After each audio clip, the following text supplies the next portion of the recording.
All right, ladies and gentlemen, what is going on, and welcome back to another Dragon Ball Xenoverse 3 video. And yes, we are calling Dragon Ball Age 1000 Xenoverse 3 from now on. If you guys haven't seen our latest upload on this title from a couple of days ago, basically it's been more or less confirmed slash accidentally leaked that this title is Xenoverse 3 by Bandai themselves. So I mean, we're just gonna go with it because this is definitely the title that you want to have a slip up that massive and leak. I'm sure that, you know, knowing that this is officially Xenoverse 3 from now on is gonna raise the hype surrounding the game, even though I'm sure that they probably would have given it the official name of Xenoverse 3 probably at Battle Hour. But that is gonna be the next big event where we're getting, you know, massive amounts of information for what will eventually be called, I'm assuming, Dragon Ball Xenoverse 3. So in this video, we're going to be going over some more leaked information slash confirmations from reliable sources over on Twitter like DBS Hype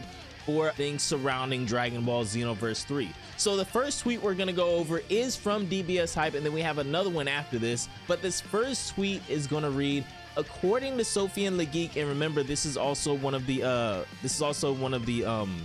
creators over on Twitter that was really significant in a lot of the information we were getting for Sparking Zero in the really early days before release as well. Xenoverse 3's development went through a massive delay to adopt a new strategy. Initially, it was going to be made for both PS4 and PS5, but supporting PS4 would have meant graphical limitations. And I want everybody to be able to play all of these games, but eventually we are gonna have to let the PS4 go, guys. Like, you know, at this point we've already gotten a good chunk of games that have been updated and optimized for PS5. A lot of the games coming out in the future, like GTA 6, we're not gonna be wanting to play that on a PS4. So I think now is probably a good time to just push forward. Again, I want everybody to be able to play this game. I know not everybody has a PS5 or the newest Xbox system, but at some point, guys, if we want there to be no limitations, or at least limited limitations on the graphical potential of the game and everything else as well, I think it's time to finally lay that PS4 to rest. So they did a complete overhaul and made it a next-gen exclusive.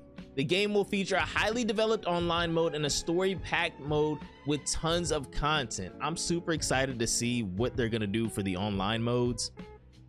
Obviously, I'm sure it's gonna be very reminiscent of Xenoverse 2. They're gonna have obviously ranked player match, hopefully the same type of raid system as Xenoverse 2 as well. That's what I'm really looking forward to. I don't care if Sparking Zero does it. Obviously, I want the next installment in the Xenoverse series to have raids like Xenoverse 2. But that's one of my favorite things about the game. Like, if other anime games were able to implement raids like Xenoverse, oh my god, we'd be like back in a golden age, man. But there's still, even with Sparking Zero, there's still a ton more things outside of just that need to be done. And even with this game as well, because we still, and I want to remind you guys, even with, you know, the trailer that we saw at Genki Dynasty, even with the quote-unquote confirmation that this is Xenoverse 3 now, even with all the theories that people are making about this guy that you see on your screen right now, whoever this character is, the game could still fall apart if we get like a half-ass cash grab on release that's like a shell of the game that they're gonna, you know,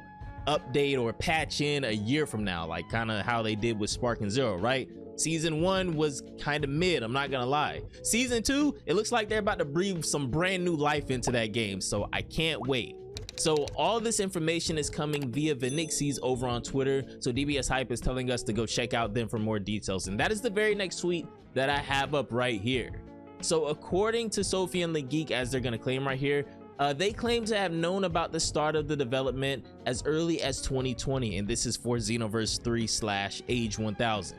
According to his information, the delay is due to a change in strategy. The developers decided not to release the game on older generation consoles like PS4 to avoid technical limitations. They preferred to start from scratch to create fully next-gen graphics and deepen the gameplay mechanics. Oh, that's music to my ears right there. It's not all about the graphics. It's not all about the roster. We need the gameplay to be not you know, too overly complex or anything like that, but just have enough depth that it doesn't feel like I'm just, you know, pressing circle or pressing B over and over again every single fight. Like, there's more to the combat, there's more to the quality of life of how the game feels in itself to where it's not resting on how many characters are in the game or what moves you can put on your CAC or anything like that. Like, there's a lot more to it.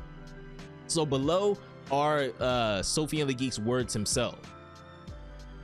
So this first one is going to read, in 2020, I was one of the few Frenchmen to officially announce to you that a Dragon Ball Xenoverse was in development, and I can prove it with my video from 2020, which I'm pretty sure is what's linked right here. Yeah. Was alongside the Xenoverse 2 development team. Dragon Ball FighterZ producer Tomoko Hiroki was also there for a Dragon Ball FighterZ event. Indeed, I was able to chat with them really briefly. It was very quick, but they were there to take notes for their next title. So to me, everything implied that it was for Xenoverse 3. And I told you that in that video. You can find it on my YouTube channel. But then why so many years of development for this next Xenoverse?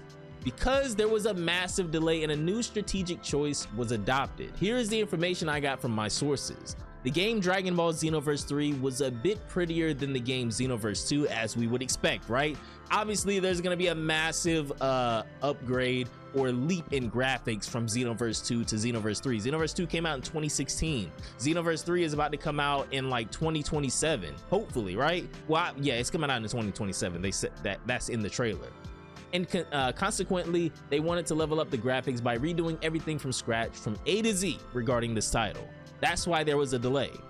Afterwards, they also decided to deepen the game to offer an optimal experience for the player. I even spoke with my friend Psycho Devin, who confirmed my sources and who had also heard that the game Xenoverse 3 was supposed to be developed on both PS4 and PS5. Consequently, inevitably, if you develop it on PS4, you find yourselves graphically limited, and that is why they explained to me that they wanted to do a complete graphical overhaul to push the game much further. Again, PS4 players, I mean, you got a year to get like a PS5, or if you want to cross over to the dark side, get whatever the Xbox Series ABC, whatever the hell it is. But hopefully, like, I want everybody to be able to experience this game, because this is literally a once a decade game, right? The last Xenoverse came out 2016. Obviously, Xenoverse 1 came out like a year before that, but it's been a while since we got a new Xenoverse, so this is definitely something that you want to experience on day one.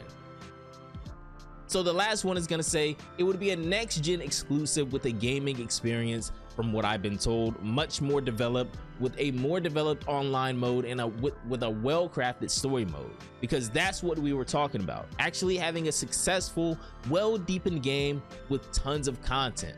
Logically, that is what they told me, that there will be quite a bit of content, that it will be truly deep, and consequently, well, I want to know more about it.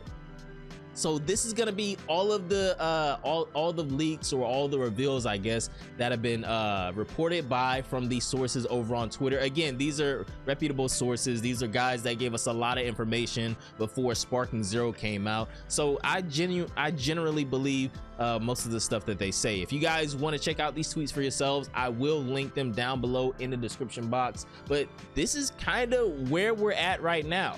They want to have an expansive online mode. They want the gameplay mechanics to have at least enough depth, right? This is going to be you know, another anime fighting game, so it's not going to be like Guilty Gear levels of in-depth, but hopefully there'll be many layers to the actual combat in the game, right? They want to have a well-crafted story mode. Obviously, the Dragon Ball story, I mean, it's been done dozens of times, right? So obviously the Dragon Ball story, and even the Dragon Ball story within the Xenoverse universe, has been done numerous times at this point. So whatever the spin on the Xenoverse timeline is this time, I'm still excited for it.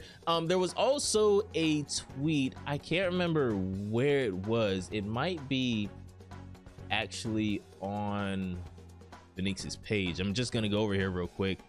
There was confirmation, yes, this right here. According to Clifford, who again is another person that was giving us a lot of information when Sparking Zero was coming out, there are at least 3 other new characters created by Akira Toriyama coming to Xenoverse 3 with the original tweet down here from Clifford themselves. So we have a lot of stuff to look forward to when it comes to Xenoverse 3. Obviously, Battle Hour is going to be a super huge event. We don't even know who this guy is right now, so hopefully they'll answer questions around that. Maybe they'll officially name this title Xenoverse 3 there, since it's already been leaked and it was such big news. And maybe we'll even see who the rest of these new characters are and learn a bit about the new story for Xenoverse 3. But that is going to do it for this one, ladies and gentlemen. Just a little quick update on everything surrounding Xenoverse 3 ever since the leak a couple of days ago. I can't wait to see what Battle Hour is going to show us this year, man. I'm super excited for this title. But that is going to do it for this one. Let me know what you guys think about Dragon Ball Xenoverse 3 and all the information we have surrounding the game so far down below in the comments.